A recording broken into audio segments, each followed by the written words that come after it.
Online etiquette. For home health aides, online etiquette includes behavior for all online activities, both at work and at home. This includes online meetings, texts and phone calls, emails, photos, social media activity, or online searches. If you have an online meeting, choose a private location. Learn how to use a filter to block your background. Minimize distractions. Use your mute button when you're not speaking. Be active and engaged. Dress appropriately, as if you are in person having the meeting. Use headphones to reduce feedback and echoing, and be certain that you're in a location that you cannot be overheard. Texts and phone calls. Texts and phone calls are important communication tools for the home healthcare team. Why do home healthcare teams use texts? With text, you're able to reach people more quickly than email or phone calls, and they're more likely to be read and responded to. The average text is read within 5 seconds of being sent, and 99% of texts that are sent are read. How can you maintain confidentiality when you're texting? In the healthcare sector, mobile communication has unique requirements because of the sensitive nature of personal health information, security, data ownership, and compliance. When it comes to texting, you must never text confidential information.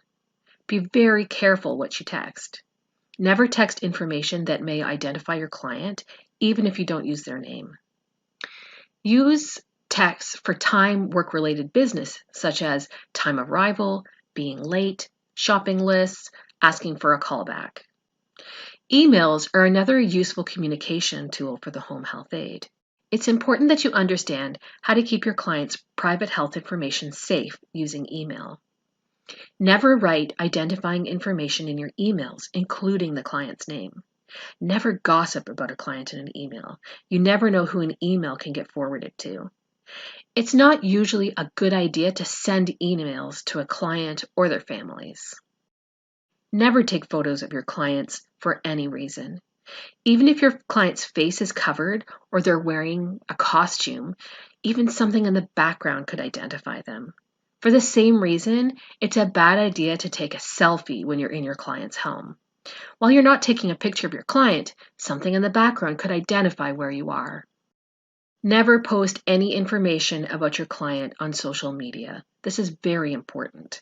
And this includes Facebook, Twitter, Instagram, Snapchat, etc., everything. Never friend your clients, and don't accept friend requests from clients or their family members. Remember that your social media profile is public, and a client or family member may be able to find you. Only post pictures or information that you would be comfortable with your client or employer seeing. Here are some do's and don'ts of social media. Some things that you can do on social media is post information that patients or other practitioners could use to find your agency. You could post good general health information, such as new updates on healthcare guidelines from professional organizations or government agencies. You could also post practice-related updates, such as weather advisories, directions, and general office hours. Don't post any inappropriate content or foul language. Don't post anything you would not want a client to see. Don't post anything you would not want a future employer to see. Do not post any direct or indirect information about your work with a patient. And do not post any information about healthcare viewpoints that are not evidence-based. This is the age of Dr. Google. Everyone is looking for information about their health and medications online. But not all the information you find online is reliable. If you or your client decides to look up information online, make sure the site is legitimate and gives reliable, evidence-based information. When in doubt, refer the client to the RN or the physician for information. The home health aide does not want to be responsible for giving bad advice, which could delay proper treatment and guidance from a health professional.